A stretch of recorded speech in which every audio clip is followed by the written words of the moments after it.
Hey everyone, welcome back to my channel. It's time for another work session. If you guys have been liking these videos, what we're talking about today is hiring.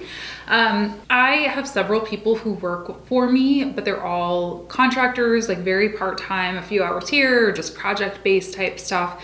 I knew going into 2021 that I was gonna need to really figure out getting some people on here either full-time or longer term. So what we're talking about today, the math problem we're gonna do together today, is figuring out how much you can afford to hire. This is new for me, okay? Hiring a full-time person, putting myself on salary, all of that is new to me. So these data points and the advice that I'm following is based on advice that my mentors have given me, a lot of research, a lot of books, and I'm trying to stay within these kind of guidelines that they have given me. So let's go over to the whiteboard and we'll do some math problems. Oh, and these are not gonna be my real numbers. These are just made up numbers that we're gonna go with. One, because they're probably gonna be easier to do math-wise, and two, because this isn't just my business. It's also salaries that I may be offering people and that haven't accepted yet and that don't even know who I am yet. So I don't want to put their business out on blast like that, if you will. So these are just going to be like made up salaries, numbers, revenue goals, all that.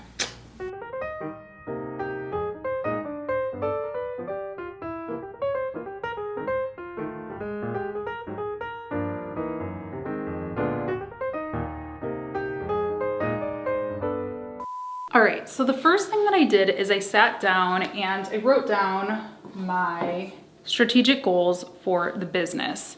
In this imaginary, oh my gosh, hold on.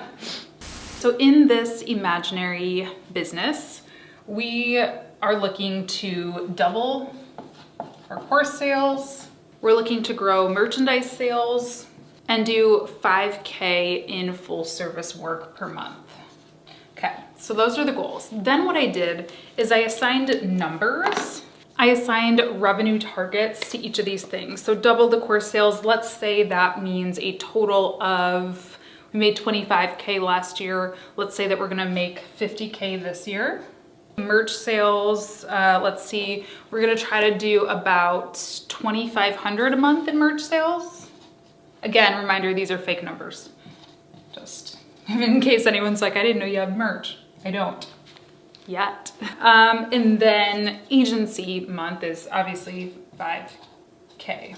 We're gonna just add all this up. So 50K plus 2,500 times 12 plus 5K, this is 60.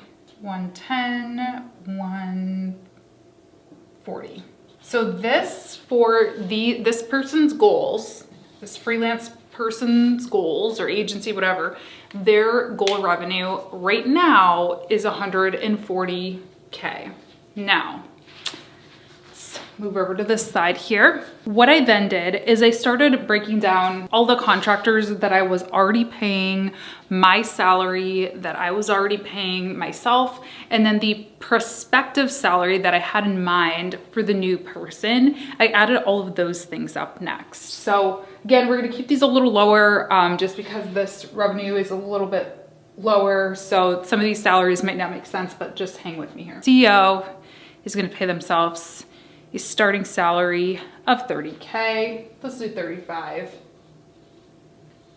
The new person that they wanna hire full-time is gonna be 30. And then they have some contractors. So let's just say total for the year, this contractor was 500, 1K, and 500. 65K is what this person is paying everybody on their payroll for the whole year. We're gonna divide 67 divided by 140K is 48%. That is how much, is that right? Almost 50%, yeah. So with this model, this person is paying about 50% of their total revenue to salaries. So that tells me that this number, these goals need to change, this number needs to increase. here's the reason why. Let me grab my other notes. Here's what I want you to think about. In general, you can probably, for most businesses, most service-based businesses, I guess I'll say, because I don't know much about product or brick and mortar businesses. Yes, I did just pick that pen up with my toe. They should aim for about 30% tax savings. And then they should aim for about 20 to 30% of revenue to go towards salaries. And then the rest, so that's what, 60%, you're typically going to want to do between like 10 and 15% towards business development. So ads, sponsoring things, that kind of thing. And then you're going to want to keep 15% minimum profit in the bank so that you can continue to build the business. It's only like 90, so that's what, 10% left over for maybe like supplies, just kind of sprinkling it throughout these other things if you need it, ideally going to profit. So it could be up to, 25% you're saving for profit, that kind of thing. But that's like the general rubric, and I try to follow that pretty closely. Another rule I try to follow pretty closely is 6 months.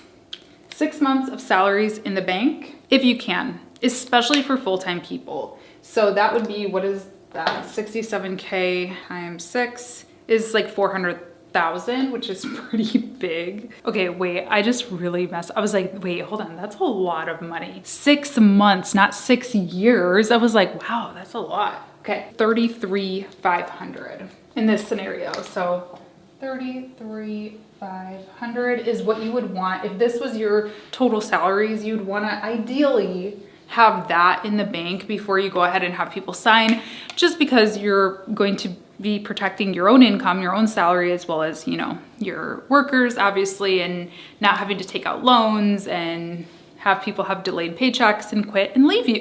So anyway, what we're seeing here is this is not good, this 48%. You want to take that down. So you have two options here. You can either make this number lower, which as you can see, like these salaries are pretty low to begin with, especially, the CEO's salary is only 35K.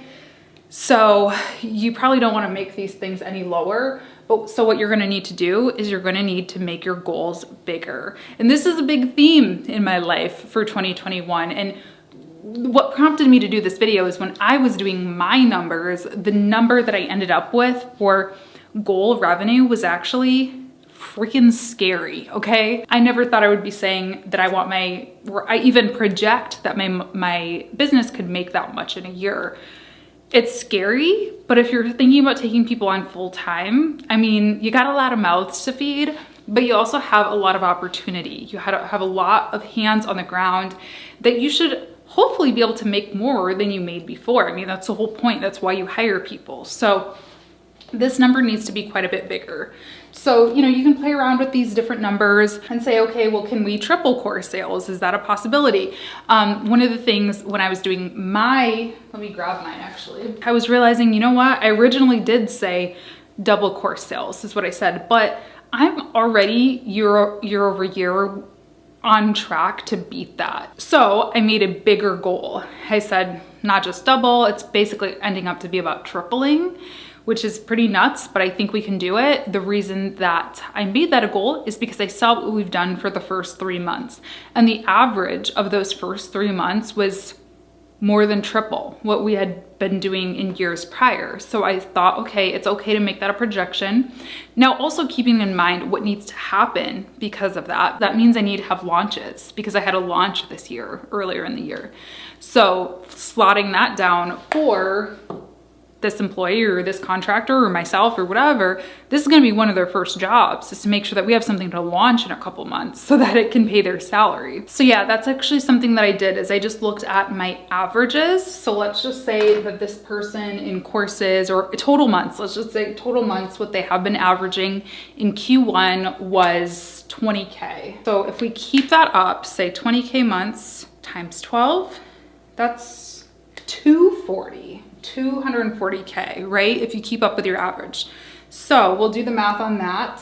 67 divided by 240 is 27%. Okay, so this is much better. That number is much more comfortable because that is within this range. It's like right within it. Now you could still, if you wanted to round it up, just say, okay, let's say 250. So we have a little bit of extra buffer room. What I like to do is I like to do a few different goals. I do a goal, 240K, okay? I do a stretch goal, let's say 275. And then I do like a happy goal, which in this case, I would make it about 300K. So let's do the math on that. 67,000 divided by 300,000, that's 22%. So if you did that happy goal, salaries would be at the bottom of this recommendation of that salary band. So what has been advised to me is I'm actually setting my salary reasonable. I mean, you should set a reasonable salary for yourself anyway. I'm not just gonna pay myself like $1 million. I'm not gonna say my exact number, but it is lower than you would probably think. And what you can do then is if you do make these happy goals, and as long as you stay under 30%, I can give myself a bonus, I can give my staff a bonus. You know, we can start them at the bottom of those salary bands, which I have to. I'm a small company still. If we beat these sales goals, you can give them bonuses. So that's kind of how that works, I guess. So as always, whenever I end these videos, I'm like, is this helpful at all? Cause like, I don't know, there's a lot going on, but I do hope it helped you somewhat, or was interesting at least to kind of peek behind the lens of how you decide on salaries. Also, I'm not even gonna get into, you know, cost of living, just market rate. I believe in charging people market rate no matter what. These numbers probably are not even good to use because I don't know that 30K, depends on what this company is doing, depends on what this hire is doing, but that's probably too low for most like marketing positions. For a full-time position, I don't know, I just pulled that out of the air. So definitely look up first, like what is the market rate and start there. You know, so didn't even get into that, but you guys get the idea of how to do it yourselves. Do the research, get a number in your head, get an idea of what you want to pay people and yourself, and then do this cross-check to make sure that it lines up so that you can follow, you know, a basic guideline like this. All right, hope it helped. Have a great day, and I will see you in my next video. Bye.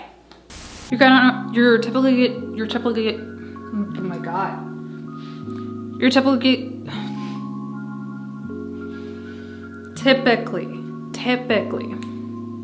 typically going to want to do between like 10 and 15.